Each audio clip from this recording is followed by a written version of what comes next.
Boa noite.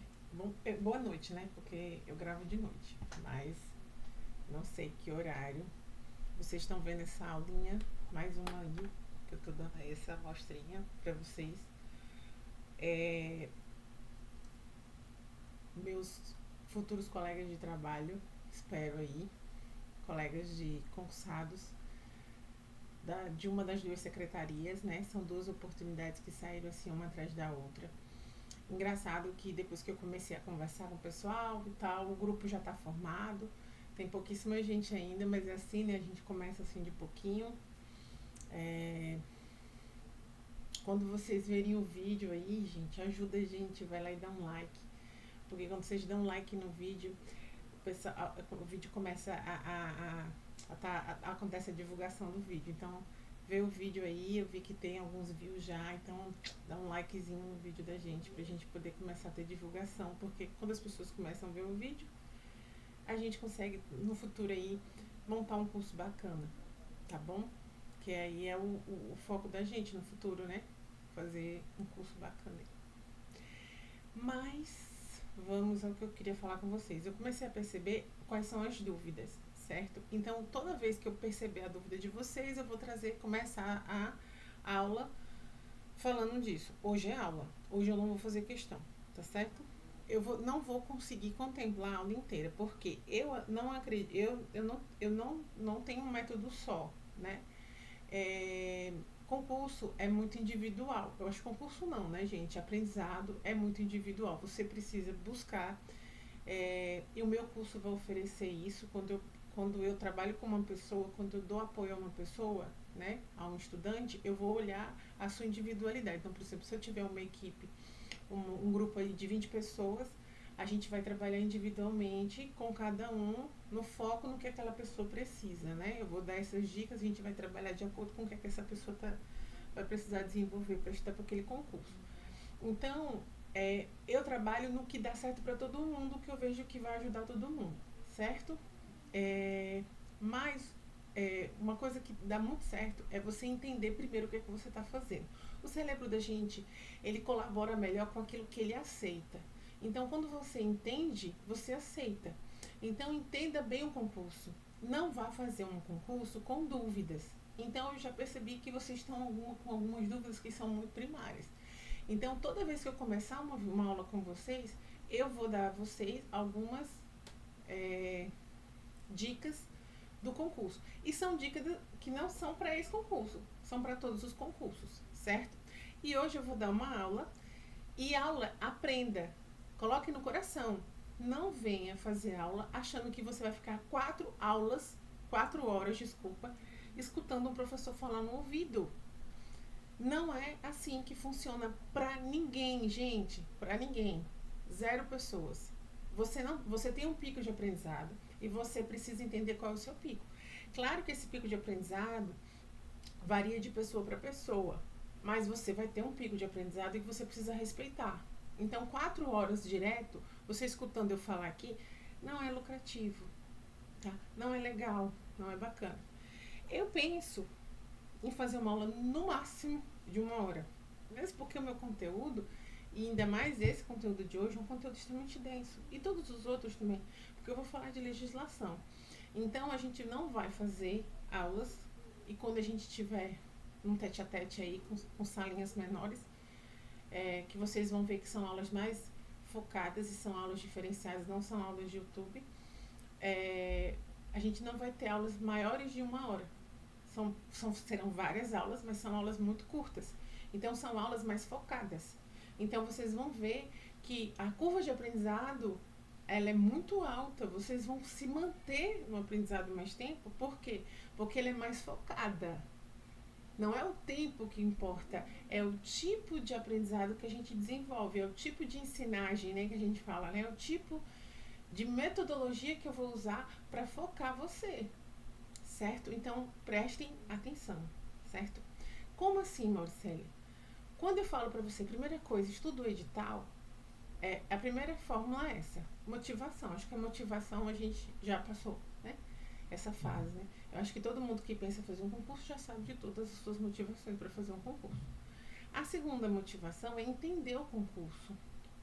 É saber que é difícil, mas também saber que é possível. Entender que você precisa começar e que você vai ter que fazer todos. A partir do momento que você entende que você vai passar por aquilo, você vai fazer. Pronto. Se eu sei que eu vou cair várias vezes para poder aprender a andar de bicicleta, eu vou continuar caindo e andando até aprender. Então, andar de, concurso é meio que andar de bicicleta. Você vai cair algumas vezes até aprender. É nisso que eu quero que vocês foquem, tá certo? Esse é um ponto da aprendizagem de vocês. O outro foco é o que vocês vão aprender. Eu não quero que de forma nenhuma vocês tirem o foco de qualquer um desses conteúdos, mas a forma como vocês vão aprender e estudar, porque vocês têm um mês e pouco, né? A forma como vocês vão estudar cada conteúdo desse é que é o diferente. É o que vai fazer diferente na prova de vocês. E vocês só vão poder fazer essa análise estudando o edital e estudando e pensando em vocês. Eu não sei hoje, porque eu não conheço, né? Eu não fiz a turma ainda, eu quero fazer essa turma. A minha proposta é essa. Quem tiver vontade de estar muito comigo ali, é fazer essa turma aí. Eu vou montar essa turma e vou estudar junto com vocês. Literalmente, gente, eu estudo junto com vocês. E a gente vai montar essa turma. Eu quero saber o que vocês precisam, entendeu? Então a gente vai estudar os conteúdos de acordo com o que vocês precisam, com as matérias que vocês estão mais embaixo. Então é isso que a gente precisa. Eu estou trabalhando aqui com geralzão, principalmente tomando como base a minha filha aqui, que eu sempre falo para vocês, que para mim, como ela está estudando agora e ela é nova, ela tem 23 anos, eu tomo mais ou menos ela como geral. E com o que eu vejo dentro da escola, que como eu falei para vocês, eu sou gestora de escola, estou 2 anos como gestora de escola, estou nesse mundo e vejo as necessidades dentro da escola. Primeira necessidade que eu vi é um mundo totalmente diferente, o mundo da legislação. Então, toda vez que a gente chega na escola com essa demanda, as colegas têm, ai meu Deus, eu vou ter que ler isso tudo. Ai Jesus, eu vou ter que estudar isso. Né? Então, para o pedagogo, isso geralmente é um impacto. Então, vamos lá? Se a maioria dos colegas que vão fazer o concurso vão ter esse impacto, esse vai ser o seu diferencial. Então, se os colegas lá têm dificuldade de estudar esse conteúdo, esse vai ser o seu diferencial. Tá certo? Então, vamos focar nisso aí. Porque, gente, didática, amores, todo mundo vai ter que ir bem, cara. Porque é sua área. É o que você faz. É o que você estuda. Então, assim, didática nem é o que eu já falei para vocês, não é o meu foco, mas eu quero que vocês foquem em legislação e eu quero que vocês, se não possam gabaritar, mas cheguem muito perto de gabaritar, porque dá para conseguir. Gente, dá para fazer. Em 30 dias, dá pra gente andar muito perto de gabaritar a legislação, tá bom? Esse é meu foco, mas sabendo estudar. Primeiro, vamos ler os resumos da tia Mauricélia. Dá para passar com os resumos da tia Mauricélia? Não, não dá. Os resumos é porque, assim, digamos que é um conteúdo que você nunca tem ouvido falar na vida de vocês. Não, gente, não dá para vocês pegarem a legislação seca e entender. Porque se vocês não entenderem, vai ficar no vazio, gente, não dá. Decoreba é da época da minha avó, nem da época da minha mãe. Até minha mãe sabe que decoreba não funciona. E minha mãe era professora, viu? Minha mãe é professora do Beabá. Então a gente sabe que decoreba não funciona. A gente precisa entender para internalizar, ok? Então a gente precisa saber do que a gente está lendo. Claro que a gente vai ter um conteúdo hoje, outro que a gente vai memorizar, tá bom? Mas a gente não vai internalizar aquilo se a gente não entender do que a gente está falando. Por isso que os resumos são a base do nosso processo. Então, primeiro a gente vai ter contato com o conteúdo e a gente vai dar uma passada nos resumos. Os resumos vão trazer conceitos, mas um conceito mais light, entendeu? Um conceito mais palatável, porque os conceitos, se vocês forem estudar, eles são muito mais profundos do que isso. Tá certo, Mauricélia, seu resumo? Não. Não, gente. Resumo não é sobre certo e errado. Entendeu? Meus professores morreriam se lessem o que eu escrevi aqui, porque está muito incompleto. No mínimo está incompleto, gente. Não é só sobre isso, é muito mais do que isso. Mas não é sobre estar certo somente, entendeu? É para que vocês entendam sobre do que está sendo dito ali, entendeu? É para que quando vocês forem ler, porque entenda, o concurso de vocês é o que a gente chama de legislação seca, entendeu? Não é uma coisa muito aprofundada. Então, é só para que vocês entendam mais ou menos e que quando vocês leiam a legislação não fique tão vago. É só isso, entendeu? Então, leiam o resumo, que não é perfeito. Claro que eu tenho certeza que assim como vocês estão amadurecendo no processo de serem concurseiras, que é um processo que a gente amadurece no dia a dia, eu também estou amadurecendo no processo de ser professora, desse nicho, que é um nicho que eu acho bastante interessante. Eu sou concurseira, né? Acho que eu nunca vou deixar de ser. E eu acho o nicho muito legal, porque primeiro assim, eu comecei a ser concurseira e eu acho muito interessante quem começa isso, porque o primeiro desafio é com você mesmo. Então, assim, eu estou aprendendo. Inclusive, aprendendo do jeito que eu gostaria que fizessem comigo na época que eu estava. Porque eu consumi muito esse conteúdo que eu estou passando para vocês. Porque quando eu tinha grana, eu até comprava curso, mas geralmente eu não tinha. Então, eu consumia esse tipo de conteúdo, entendeu? Resuminho e tal. Então, assim, como é que eu gostaria de receber esse conteúdo?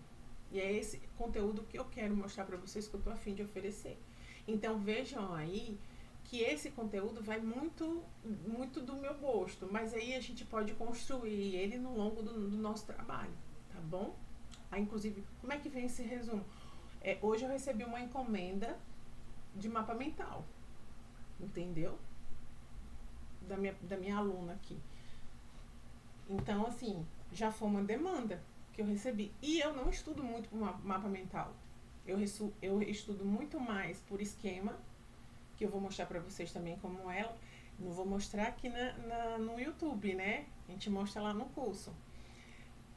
No cursozinho a gente mostra como é que funcionam os esquemas, mas que funciona também, que vai de cada um. Às vezes mapa mental funciona melhor, tá certo?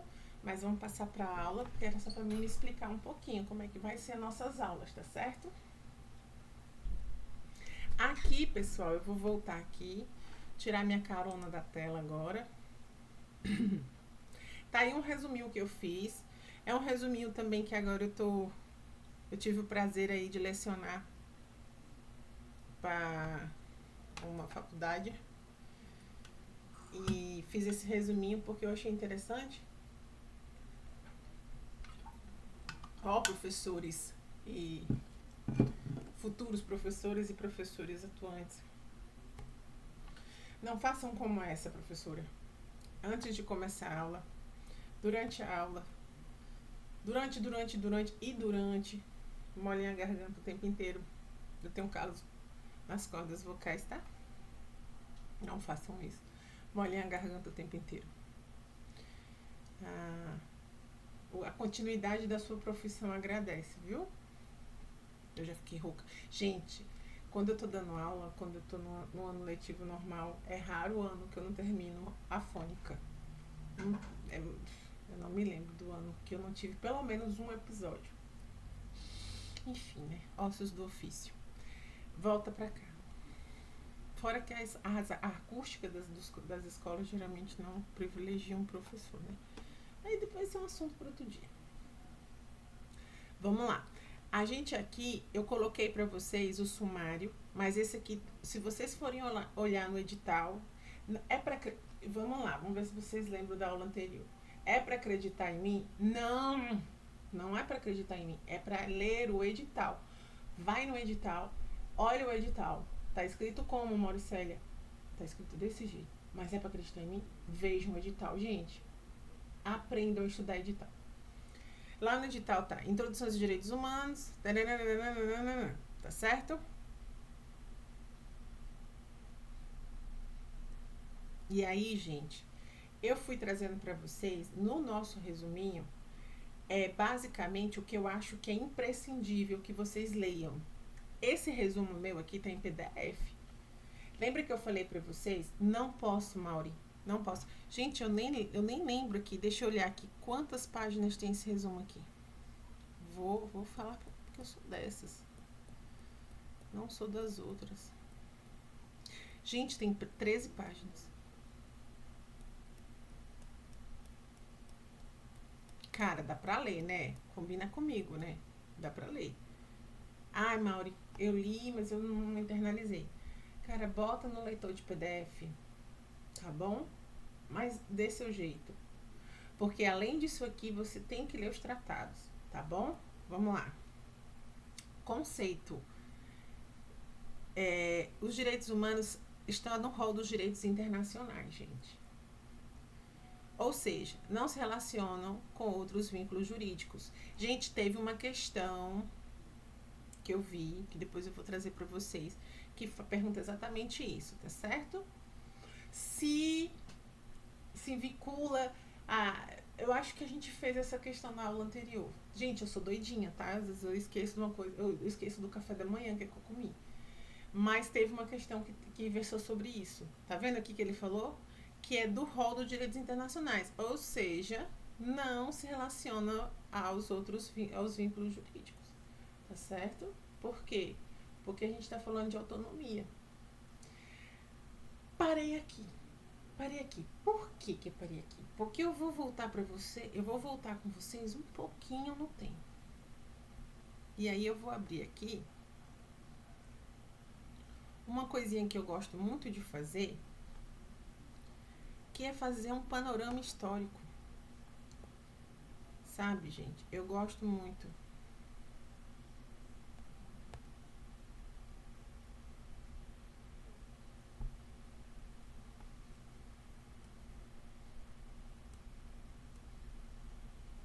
Peraí, gente, que faltou aqui.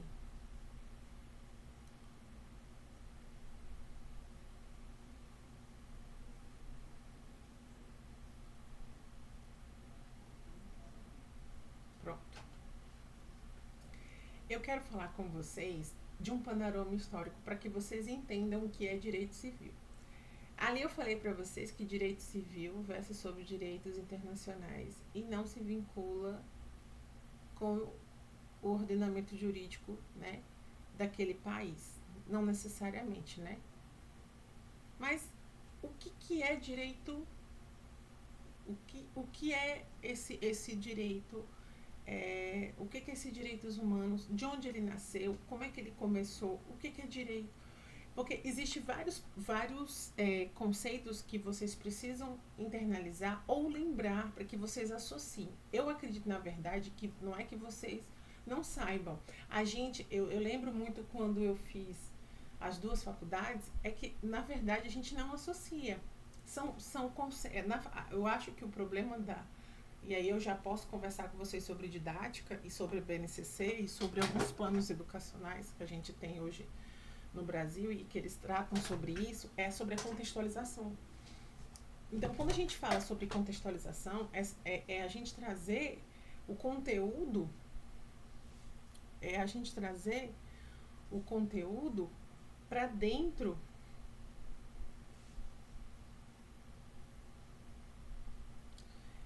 Peraí, gente, que o negócio travou aqui. É a gente trazer o conteúdo para dentro da realidade, entendeu? E não é da realidade do mundo. Então, assim, o problema é a falta de contextualização. Então, quando a criança aprende a história, ela não entende por que é importante, entendeu? De onde aquilo se aplica. E quando a gente está na universidade, é que a gente vai ter essa dinâmica. Não é isso que a gente quer mais na educação. A gente quer que a criança viva aquele contexto, né? A gente quer que a criança tenha vivências, né? Eu tô falando aqui agora mais da prática, né? Então, quando a gente fala de conteúdos, a gente está querendo falar também de vivências. Não é só ensinar, é viver, é conviver. Então, o que aconteceu com vocês na escola, naquela escola do passado, é que você não contextualizou. Mas você sabe do que eu estou falando. Quando a gente começa a falar aqui sobre a divisão histórica, você vai entender o que eu estou falando quando eu vou falar de direitos humanos. Quando você pensa na Idade Antiga, lá na civilização grega, que tinha o Coliseu, que tinha o Senado, os senadores, que vocês lembram daqueles filmes que tinham os os ai meu Deus, como chama aquele filme até? O Gladiador. Não sei se vocês viram esse filme, é bem da minha época, né? Os novinhos não vão saber esse filme, né? Mas tem filmes mais jovens, mais novos, né? Que tratam dessa vivência da Grécia Antiga. Então, essa vivência da democracia, essa vivência de um Estado que ele é moldado, que ele precisa ser moldado. Não existe um rei soberano. Já foi pensado muito antes do que a gente pensa, lá na Idade Antiga. Ele já houve esse pensamento, entendeu? De um direito, de um Estado que ele fosse menor. Então, quando a gente fala de direitos humanos, é direito do homem, é direito de ser humano, entendeu? Porque na pré-história não existe o Estado. O Estado começou a se ser necessário, né? A partir do momento que a gente começou a viver em sociedade, a gente também começou a ter necessidade de ter um mínimo de ordem aí, né? Porque a gente tinha talião, né? A lei de talião que a gente fala, né? Olho por olho, dente por dente. Eu arrancava um dedo seu, você vinha arrancava um dedo meu. Eu matava o seu filho, você vinha matar meu filho. Não é assim, né? Então a gente tinha que ter um mínimo de leis, não é isso? O Estado começou a ser essa entidade que regrava. Só que até onde o Estado podia regrar? Até onde o Estado podia intervir, né?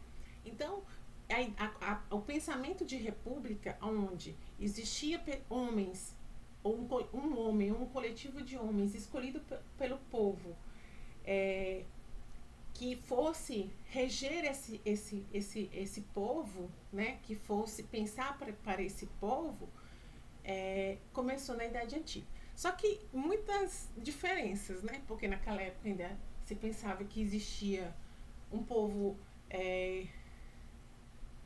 um povo eleito, um povo escravizado, enfim.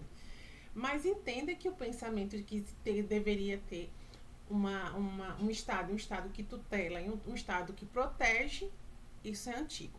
E aí a gente tem a Idade Média. Na Idade Média, o Estado era tudo, o Estado era soberano, o Estado era todo, o Estado detinha tudo. Se o Estado quisesse que você morresse, você morria. E era aquele Estado monárquico, né? Aquele Estado onde todo o poder era dado por Deus. Então, se aquele homem era o soberano, se aquele homem era o rei, era porque aquele reinado tinha sido dado a ele pelo próprio Deus, então ele era o próprio Deus na terra. E aquele reinado passava de pai para filho, entendeu? Então, assim, veja que o poder dele era infinito, né? E existia as descendências, né? Aquela família, tinha um rei e aquela família que descendia dele, vivia com abundância e aquele povo vivia marginalizado. E aí passamos para a Idade Moderna, aonde os direitos começaram a ser repensados. Como assim? Todo o povo trabalha para uma parte pequena da viver. E aí os direitos começaram a mudar. Não, o Estado é um Estado de liberdade. O Estado só há de existir se existir liberdade. O poder tem que vir daquele que trabalha. O poder vem do povo. A soberania é a soberania do povo. E hoje é o Estado contemporâneo que a gente entende hoje, que é o Estado democrático, onde o voto precisa ser do povo e o governo é um governo para o povo, do povo para o povo. Mas a gente vai falar mais sobre isso. Vamos lá. Gente, aqui ó, eu tô fazendo essas aulas. Vocês não têm noção do medo da pessoa, porque não é minha área. Eu não sou historiadora, sabe? Não sou professora de história. É muito até leviando da minha parte, mas eu preciso dar uma pincelada para vocês, para que vocês não fiquem muito alheios. É só uma pincelada, tá?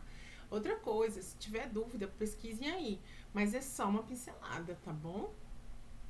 Guardem aí no coração. E aí, quando eu tô falando disso para vocês, por que a gente tá falando disso, Mauri? É porque eu preciso que vocês internalizem na sua cabeça o que é poder e o que é soberania, tá bom? Quando a gente está falando de direitos, a gente está falando de... E quando eu vou falar muito disso aqui, quando a gente for falar de direitos internacionais, direito internacional,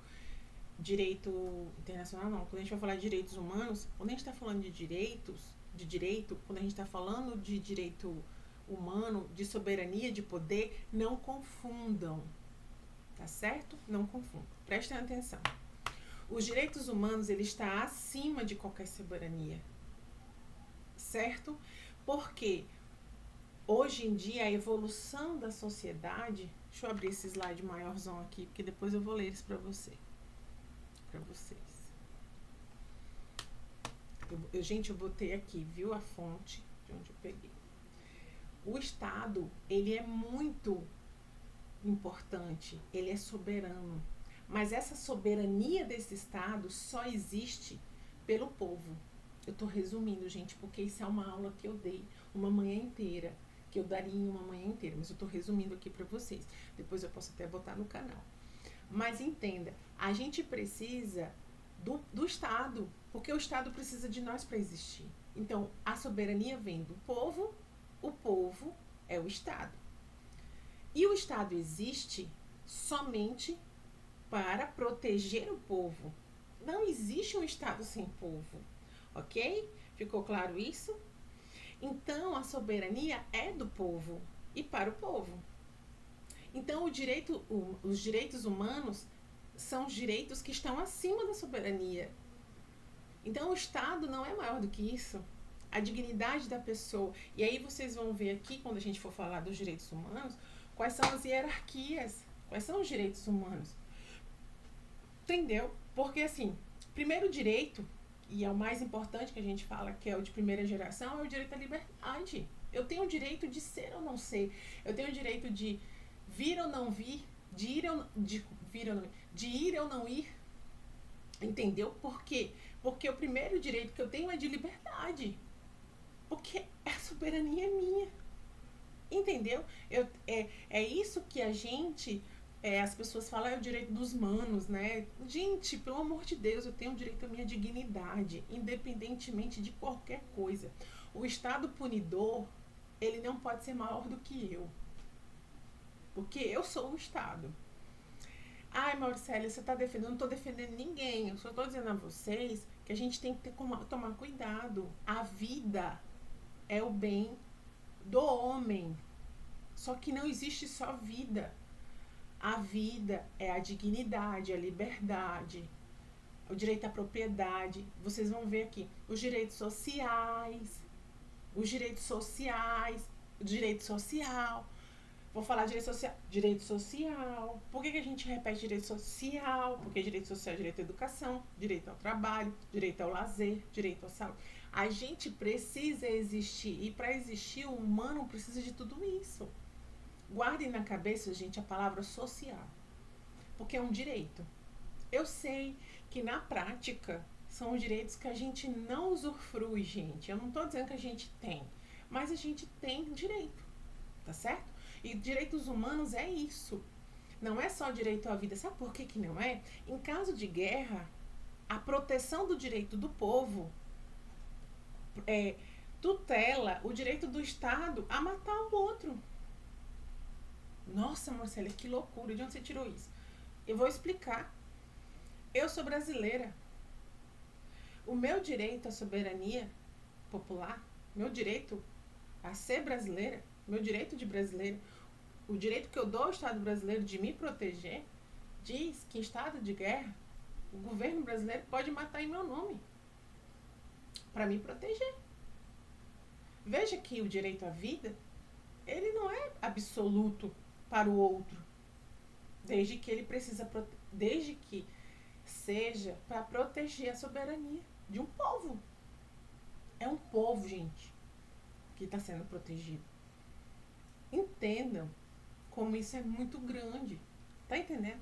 Agora, isso a gente vai discutir mais lá pra frente, que o indivíduo, ele precisa ser resguardado. Então, assim, quando a gente está falando aqui é um estado de guerra. Se eu estou sendo agredida, né, o Estado tem o direito de me proteger. Não é você bombardear a escola com criança dentro, não. Não é sobre isso que eu estou falando, tá bom? Guarda isso para outro lugar. Não é aqui, não é sobre isso que eu estou falando. A gente está falando de estado de guerra mesmo, né, no qual existe um agressor e dois agressores e aí o Estado está me protegendo, tá bom? Eu falo assim porque, né, eu estou aqui em campo aberto. Gente, eu não consegui achar. Eu tenho uma imagem aqui no meu bichinho. Eu não consegui achar a fonte. Então eu não vou expor, tá certo? Aí o poder político, gente. O poder político é isso que eu falei pra você. Ele só é delegado. Mas ele é do povo. Entendeu? A soberania é do Estado. Mas ela é do povo. Porque o Estado é o povo. E essa delegação que o povo dá, ela é excludente, universal e inclusiva. Entendeu? Agora veja só que é o pulo do gato, que aí vocês vão fazer o link com as questões que a gente respondeu lá atrás, porque eu lembro que tinha uma questão, agora essa aqui eu lembro. Ela está descrita e delimitada na Lei Magna, na Constituição, no nosso caso, na Constituição Federal de 1988. Então nós temos uma lei, que é a lei maior, que é a Constituição, que nos resguarda desse poder. Tanto no que diz respeito ao que o Estado não pode fazer, quanto ao que o Estado deve fazer. Entenda, quando a gente fala que o Estado tem que nos proteger, tem coisas que ele tem que fazer, tá certo? Então, toda vez que vocês pensarem assim, existe, a gente fala assim, que são atos positivos e negativos. Tem coisas que o Estado deve fazer e atos que o Estado não deve fazer. Então, quando a gente está falando aqui, isso tudo está delimitado em lei. E isso a gente vai falar que essa condição de lei, ela tem um histórico, né? Tem um histórico lá na Inglaterra, 1200 e bolinha. A gente vai ver aqui. Eu não sou muito boa com data, mas a gente vai, tá marcado aqui no meu resumo. Entenderam? Então, guardem isso na cabeça. De onde nasceu essa questão dos direitos humanos e por que eles são tão importantes, tá certo? Não sei se eu embolei mais do que eu ajudei vocês aí, mas vocês vão entender por que eu fui lá, por que eu fui lá nesse negócio. Eu quero que vocês se lembrem de tudo isso que eu falei. Eu não sei se os colegas vão lembrar aqui da época da história, da aula de história. Lembra dos vassalos? Da época do feudalismo, em que não existia direitos. Pense nessa época, em que alguns nasciam para servir. Lembre na escravidão. Pense em todo nesse contexto, em que não existia o ser humano. Os direitos humanos e a contemporaneidade dos direitos humanos, hoje que é o que a gente vai estudar, porque existe os direitos humanos, para vocês entenderem. O que os direitos humanos e a evolução dos direitos humanos veio trazer para a gente é dizer assim, existe um indivíduo e existe um direito que é inato a ele, pelo fato simples dele ser humano, independente de raça, credo ou cor. Então é isso que é os direitos humanos, tá certo? E existe um rol de direitos que se inclui nisso. E aí eu quero que vocês abram a cabeça para essas três coisas. Primeiro, são inatos. Todas as pessoas do mundo, Dois, eles são contemporâneos. Eles foram evoluindo, mas a gente só pode falar que os direitos humanos começaram a ser discutidos no mundo inteiro de uns tempos para cá, né? Que a gente vai ver essa evolução dos direitos humanos. A gente vai falar principalmente da Declaração dos Direitos Humanos depois da Guerra Mundial, Tratado de Viena e etc. E aí a gente vai falar também da terceira parte, tá certo? Peraí, que agora eu me perdi. Vamos lá. A evolução, o início, né, dos direitos humanos, a evolução que a gente viveu.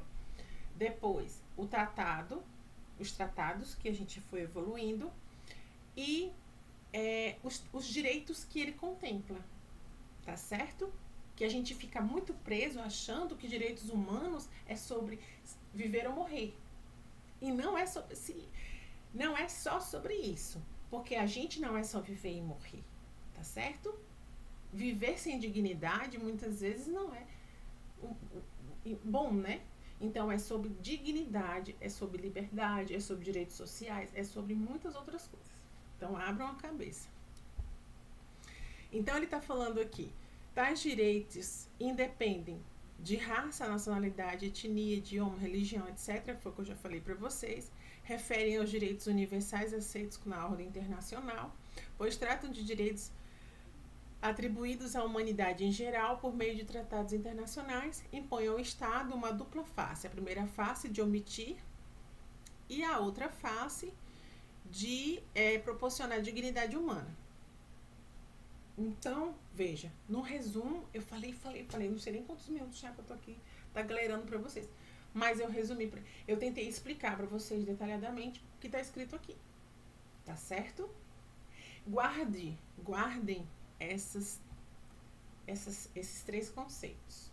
Para mim, são os mais importantes, tá bom? Desenrolando esses três conceitos, vocês respondem qualquer questão sobre conceitos de direitos humanos, tá certo? Vai desenrolar aí numa interpretação. Seus fundamentos jurídicos trazem várias correntes, porém mais comumente adotados o justnaturalismo.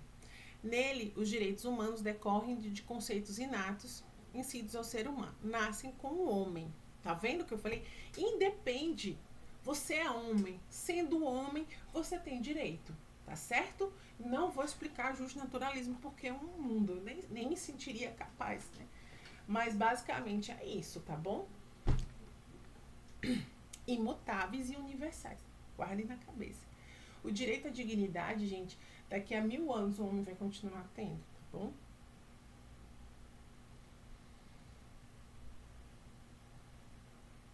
Aí vejam lá que eu falei para vocês. Qual é a base dos direitos humanos? A estrutura. Então, no direito e na vida, eu acho que em todas as ciências, a gente é baseado em princípios, tá certo? É uma ciência principiológica, né? O direito é uma ciência principiológica. Então, veja, a base dos direitos humanos, ela é dignidade da pessoa humana, democracia, proporcionalidade e razoabilidade. Então, se a gente for desmembrar, gente, eu não sei se vocês gostam que escreva nos resuminhos. Nas minhas aulas eu vou escrever. Aqui não, porque vai demorar muito, tá bom? Mas nas minhas aulinhas eu vou escrever. Então, quando vocês estiverem nas aulas, vocês vão receber os esqueminhas das aulas, tá certo? Agora aqui é só um demonstrativozinho para vocês. Então, quando eu falo da pessoa humana, quando eu falo da dignidade da pessoa humana, foi o que eu falei para vocês. É tudo aquilo do qual a pessoa necessita para ter a dignidade dela. Uma vez eu estava com meus alunos da escola, a gente estava fazendo um projeto do CGU e um projeto maravilhoso. Recomendo as escolas que abracem esse projeto, assim, gosto muito dele. E a gente estava falando sobre isso. Mas o que seria essa dignidade? E eu achei tão interessante porque as crianças, gente, elas pegam. Cara, eu fico emocionada. Começa a falar, vocês vão ver muito isso, eu fico emocionada. E a criança fala assim, tia, dignidade é eu não ter que andar rasgada. Cara, aquilo tocou em mim de uma tal forma, você não tem noção. Cara, dignidade é ela ter uma roupinha decente pra vir pra escola. Eu falei, cara, com certeza. Entendeu? Então a dignidade é você se sentir bem. É você estar limpinho, tá cheiroso.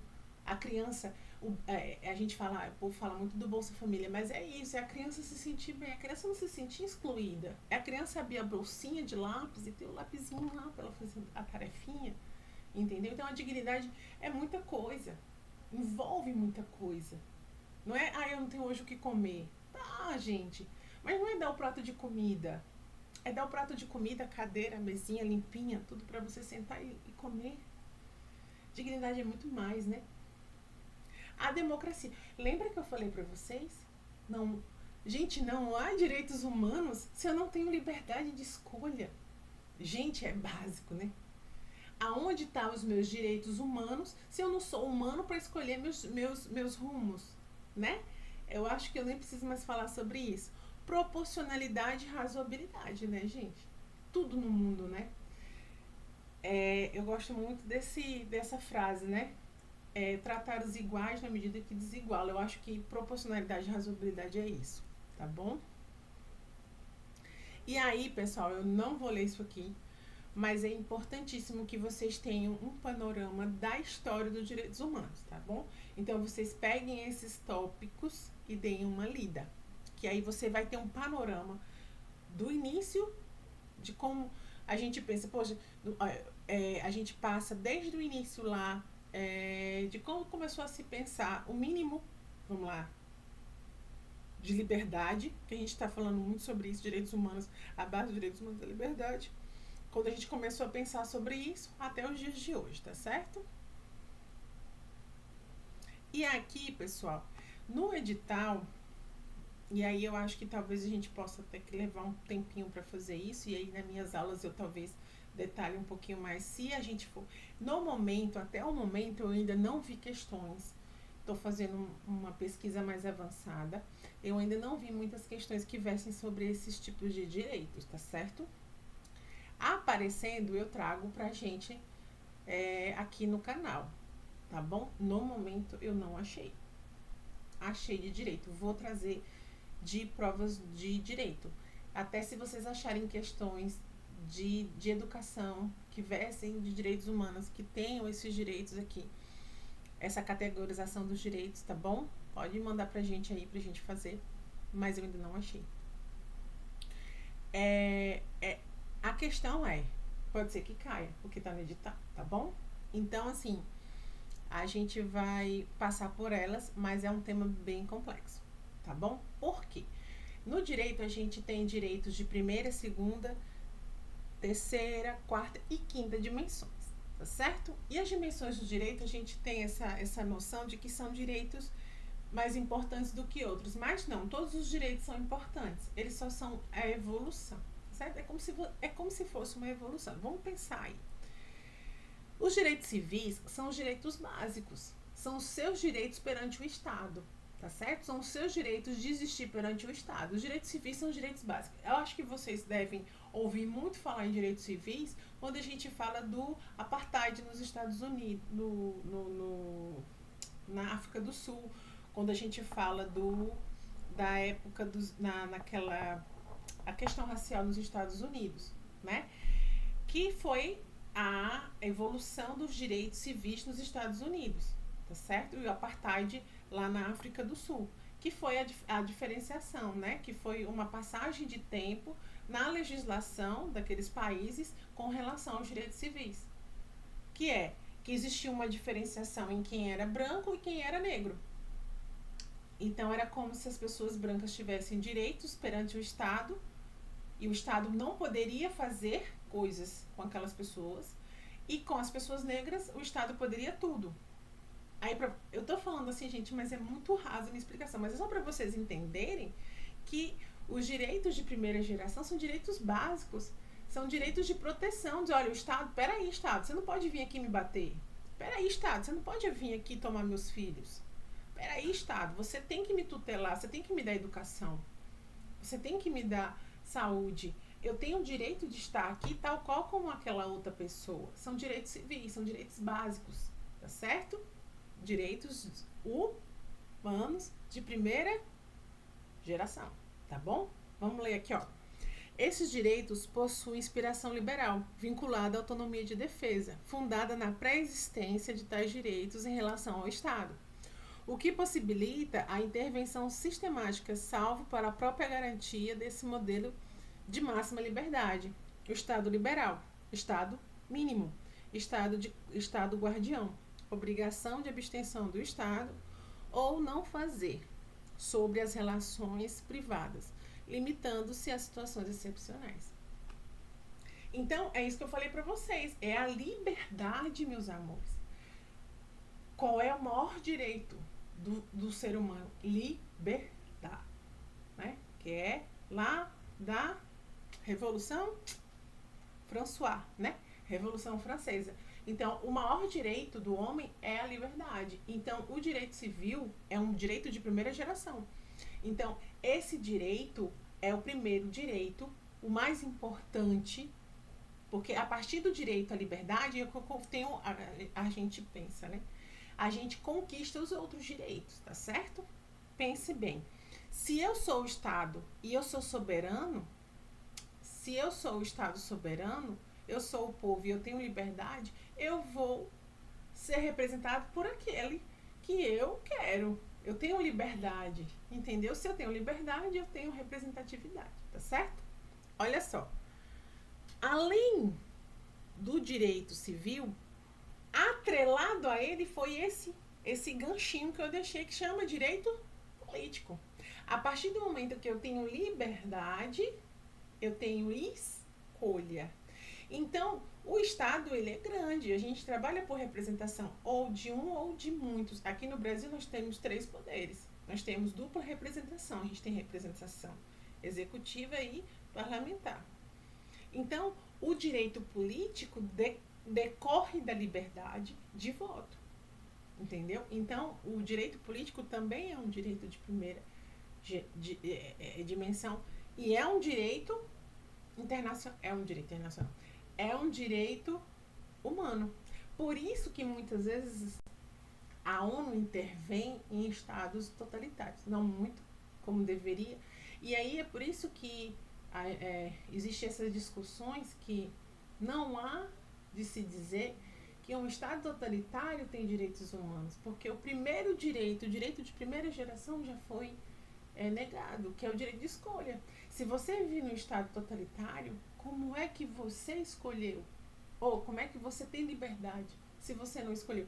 Entenda, gente, se não foi dado o direito de escolha a uma pessoa, não é um estado liberal, tá bom? Vênias a quem não concorda comigo, tá bom? Não gosto de confusão não, tá, gente? Eu abro esse canal aqui pra estudar. Não é pra confusão, pelo amor de Deus, eu odeio. Gente, no outro dia eu desligo, porque eu não gosto de confusão. Aff, começa esses negócios, eu fico doidinha. Direitos econômicos. É um direito, é regulação do mercado e as relações entre produtores e fornecedores. Direitos sociais, condições mínimas de sobrevivência com foco na igualdade. Então, veja, o direito econômico está atrelado ao direito social. Por quê? Porque desde que mundo é mundo, existe quem tem mais e quem tem menos. O Estado, ele precisa regular o direito econômico, porque do que o Estado regula o direito econômico, ele regula o direito social. Mauri, eu não acredito nisso, eu acho que tem que deixar rolar. Não. Você acredita no que você quiser, filho. Vai ser feliz. Mas não tem como, filho. No mundo, né, verdade, sem utopia, se você trabalhar todo dia, das 5 da manhã até as 10 da noite, você vai terminar a sua vida pobre. Porque é assim, entendeu? Quem é bilionário vai ficar mais bilionário. Entendeu? Vênias é quem não crê nisso, entende? Eu sou filha de uma mulher que trabalhou desde os 18 anos. E ela viveu uma vida digna, mas ela não é rica, filho. E trabalhou muito, viu? Nunca gastou com nada que não deveria. Mas ela é pobre. Então, veja, precisa que o Estado tutele essa pessoa. Essa pessoa é tutelada, hoje ela recebe aposentadoria. Ela é aposentada pelo Estado. Então, para essas pessoas que não tem como fazer reserva, porque essa pessoa, que diga de passagem, é minha véia, mais conhecida como Dona Francisca, ela, com muito custo, ela conseguiu comprar uma casa. Mas só isso também. Ela não conseguiu fazer reserva financeira. Porque ela fazia reserva, ela comprava casa, dos coisas não dava. Porque ela era assalariada. Entenda que essa pessoa, não tem riqueza acumulada. O Estado precisa equalizar, tá certo? E às vezes ela precisou do SUS. Muitas vezes, não é verdade? Então, é isso que eu estou querendo dizer a vocês. Quando a gente está falando de prestação positiva, o Estado tem que tutelar essa senhorinha, mais conhecida como Dona Francisca. Por quê? Porque por mais que ela trabalhou a vida inteira e ela deu a sua contribuição para a sociedade, hoje na velhice, ela ainda não conseguiu, ela não consegue totalmente comprar e adquirir tudo. Mentira, quando ela não adquire, a filha dela paga, porque às vezes o SUS demora muito, né? E a gente preserva a fé da gente, né? Mas entenda que não é ela, é eu. Porque não é porque ela não trabalhou, é porque é difícil. A vida é muito difícil. Então, para algumas pessoas, as pessoas acumulam com mais facilidade do que outras. Então, o Estado vem para tutelar essas pessoas, tá certo? Então, a sobrevivência com foco na igualdade. Mas entenda, há uma igualdade formal. É você igualar as pessoas na medida que elas se desigualam. Tem pessoas que precisam de muito mais para estar no mesmo patamar que você. Tá entendendo? Então, gente, é cuidado, viu? Cuidado com essa questão de igualdade. É equidade, tá? Não é igualdade formal, é equidade. Uma pessoa que tem escolaridade normal. Por exemplo, se eu for assinar um contrato, vou dar um exemplo para você no direito. Se você for assinar um contrato com uma pessoa que é analfabeta, o contrato não existe. Porque ela é analfabeta. Não existe igualdade aí. Tá certo? A pessoa é capaz? Não. Ela não sabe ler. Então, cuidado. Tá bom? E aí, outro direito que a pessoa tem é o direito à cultura, meu povo. Você tem direito a ter sua cultura. Não importa se a outra pessoa acha bonito ou acha feio. É um direito social. O direito à cultura é um direito de segunda dimensão. Pra vocês terem ideia como é complicado isso e como é sério, como é que você vai viver sem sua história? Como é que uma pessoa vai viver desapegada da sua história, gente? Tem hora que eu vejo algumas coisas na televisão que você fica...